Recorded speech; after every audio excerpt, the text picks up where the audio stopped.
Hello, नमस्ते। कैसे हो आप सब? आयुष्य हॉलिस्टिक हेल्थ केयर में से मैं डॉक्टर धारा त्रिवेदी आज के वीडियो में आप सबका हार्दिक स्वागत करती हूँ। दोस्तों, आज के हमारे वीडियो का टॉपिक है गंजापन यानी बालनेस। तो दोस्तों, हम देखते हैं कि आज के वीडियो में हम कौन कौन सी चीज़ें देखने वाले हैं। सबसे पहले, गंजापन किसे कहते हैं, किन किन वजह से गंजापन होता है और कौन से टाइप के गंजापन की पैटर्न देखने को मिलती है। अगर आप भी गंजेपन से परेशान हो तो घर पे उसका इलाज कैसे करवाओगे?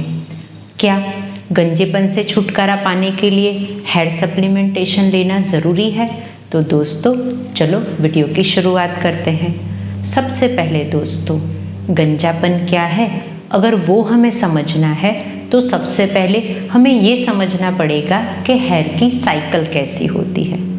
दोस्तों, जैसे हमारा बचपन, युवा अवस्था और बुढ़ापा होता है, वैसे ही जो हेयर होते हैं उनके भी 3 स्टेज होते हैं।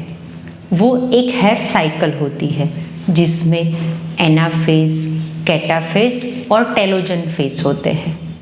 उसमें दोस्तों जो एनाजन फेज होता है उसमें हमारे बाल है वो हेयर रूट से धीरे धीरे ग्रो करते हैं और उसमें अराउंड 2 से 3 साल लग जाते हैं।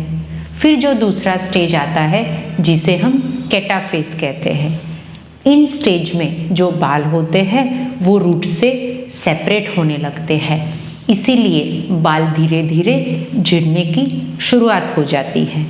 ये जो टाइम होता है वो अराउंड 2 से 3 महीने का होता है और उसके बाद जो टेलोजन फेज है उसके अंदर जो बाल है वो कम्प्लीटली झड़ जाते हैं और वापस से उसके रूट में से नए बाल आने लगते हैं। तो ऐसे ही बालों का झड़ना होता है और बाल नए उगते हैं और ये साइकिल कंटिन्यूसली चलती रहती है।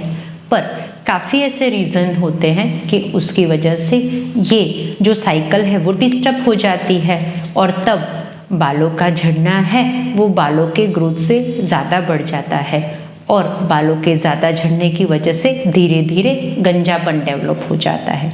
तो दोस्तों, हम देखते हैं कि ऐसे कौन से रीज़न है जिसकी वजह से गंजापन डेवलप होता है। तो सबसे पहले जो रीज़न है दोस्तों वो है हेरिडिटरी। दोस्तों, अगर पेरेंट्स को गंजेपन की दिक्कत है तो उनके बच्चों में बहुत जल्दी गंजापन डेवलप हो जाता है। और दोस्तों, हम पहले क्या सोचते थे कि गंजापन किसे आता है जिसकी एज अराउंड 40, 45 या 50 हो जाती है।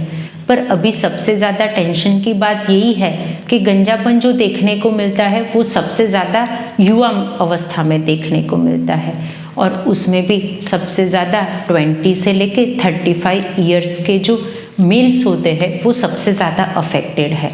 तो हेरिडिटरी इम्पॉर्टेंट रीज़न है गंजेपन का।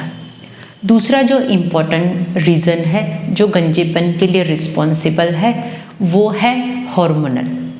उसमें भी जो युवा है उसमें स्ट्रेस ज़्यादा बढ़ने की वजह से जो DHT हार्मोन है उसकी मात्रा बहुत बढ़ जाती है। ये जो DHT हार्मोन है वो पुरुषों में बढ़ने की वजह से जो हेयर रूट है उसके ऊपर स्टिक हो जाता है और एक लेयर बना लेता है जिससे बाल धीरे धीरे बहुत जल्दी झड़ने लगते हैं, बाल पतले हो जाते हैं और फिर गंजापन डेवलप हो जाता है। तो ये मेन रीज़न है पुरुषों में गंजेपन का। दूसरा, स्त्रियों में जो गंजापन देखने को मिलता है दोस्तों, वो स्त्रियों में गंजापन हार्मोनल डिस्टर्बेंस की वजह से देखने को मिलता है। उसमें भी PCOS और हाइपोथायरॉयडिज्म जैसे प्रॉब्लम हो तो स्त्रियों में भी बहुत जल्दी गंजापन देखने को मिलता है। इसके सिवाय दोस्तों काफ़ी ऐसे मेटाबॉलिक डिसऑर्डर है जैसे कि डायबिटीज़, अगर ब्लड प्रेशर की दवाइयाँ चलती है तो उसकी वजह से भी कभी काफ़ी कम उम्र में गंजापन देखने को मिलता है। तो दोस्तों, ये बात तो हुई कि किन किन वजह से गंजापन होता है, पर हमें पता कैसे चलेगा कि हम गंजेपन के शिकार हैं? दोस्तों, पुरुषों में तो जल्दी पता चल जाता है, क्योंकि पुरुषों में धीरे धीरे बाल झड़ने लगते हैं और यहाँ जो हेयर लाइन है वो धीरे धीरे टिप होने लगती है और आगे जाके जो यहाँ वर्टेक्स का एरिया होता है वहाँ गंजापन डेवलप हो जाता है। पर स्त्रियों में ऐसी पैटर्न देखने को नहीं मिलती।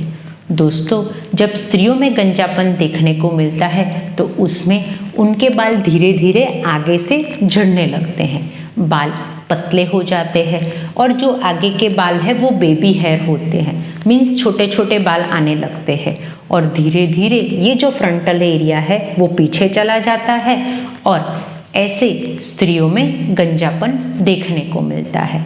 तो दोस्तों, ये बात तो हुई कि गंजापन कैसे देखने को मिलता है। हाँ, अगर आप भी गंजेपन से परेशान हो तो क्या मिनॉक्सिडिल ही एक सॉल्यूशन है, दूसरी कोई दवाई नहीं होती?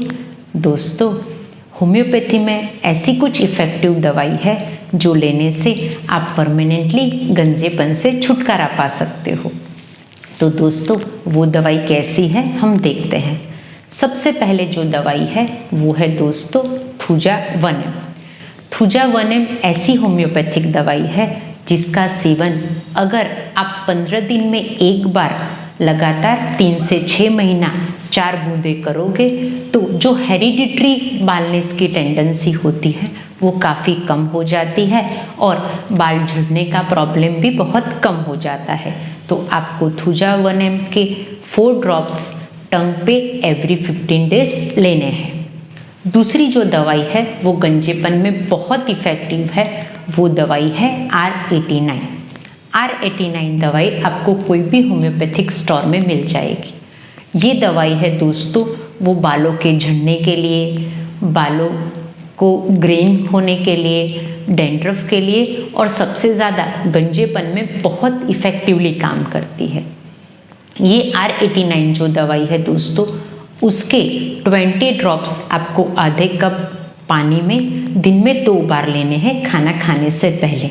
अगर ये दवाई का सेवन भी आप लगातार 3 से 6 महीना करोगे तो आपके बालों के झड़ने की दिक्कत भी बहुत कम हो जाएगी और आपके बालों का नया ग्रोथ भी बहुत जल्दी आ जाएगा। दोस्तों, आखिर में मैं एक दवाई जो बताने वाली हूँ वो दवाई है जो आपको एक्सटर्नल लगानी है। मैंने पहले अपने एक वीडियो में एक हेयर टॉनिक के बारे में बताया था। मैं अपने इस वीडियो के डिस्क्रिप्शन बॉक्स में उसकी लिंक भी डाल दूँगी कि कैसे आप घर पे हेयर टॉनिक बना सकते हैं। पर अगर आप हेयर टॉनिक घर पे बनाना चाहते हैं तो आपको होम्योपैथिक स्टोर में से जबोरेंडी मदर टिंचर लाना है।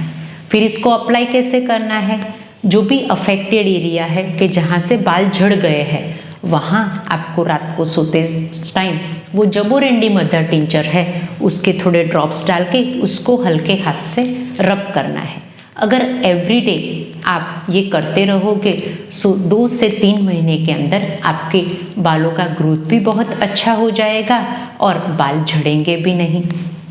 तो दोस्तों, ये बात तो हुई कि ऐसी कुछ होम्योपैथिक दवाई जो गंजेपन से छुटकारा पाने में बहुत इफ़ेक्टिव है। पर दोस्तों, काफ़ी लोग कहते हैं कि गंजेपन से छुटकारा पाने के लिए हेयर सप्लीमेंटेशन भी लेना ज़रूरी है। दोस्तों, अगर हेयर सप्लीमेंटेशन की ज़रूरत है तो आपको खुद हेयर सप्लीमेंटेशन नहीं लेने चाहिए। हेयर सप्लीमेंटेशन आप अपने फिजिशियन या डॉक्टर के कंसल्ट में ही लो। दोस्तों, ये सब तो बात हुई कि गंजेपन से कैसे छुटकारा पा सकते हैं, पर सबसे ज़्यादा जो ज़रूरी है दोस्तों वो ज़रूरी है डाइट। अगर आप अच्छा खाना हेल्दी डाइट लोगे तो ये सब प्रॉब्लम आपको होगे ही नहीं। अगर आप आपके बाल हेल्दी रखना चाहते हो तो आपके डाइट के अंदर iron, folic acid, zinc, vitamin C और प्रोटीन वाली चीज़ों का सेवन ज़्यादा करो। दोस्तों, अगर आप भी ये सब चीज़ों का ध्यान रखोगे तो आपके बाल भी बहुत घने अच्छे होंगे और आप गंजेपन के शिकार नहीं होगे। तो दोस्तों, अगर आपको मेरा ये वीडियो पसंद आया है तो मेरे वीडियो को लाइक और शेयर कीजिए। अगर आपको हेयर, स्किन और ओबेसिटी के बारे में इंफॉर्मेशन चाहिए और आगे आप वीडियो देखना चाहते हो तो आप मेरे चैनल को सब्सक्राइब कीजिए और आपको कुछ भी जानना हो तो मेरे कमेंट बॉक्स में लिखिए, मैं आप उसका आंसर करूँगी। धन्यवाद दोस्तों।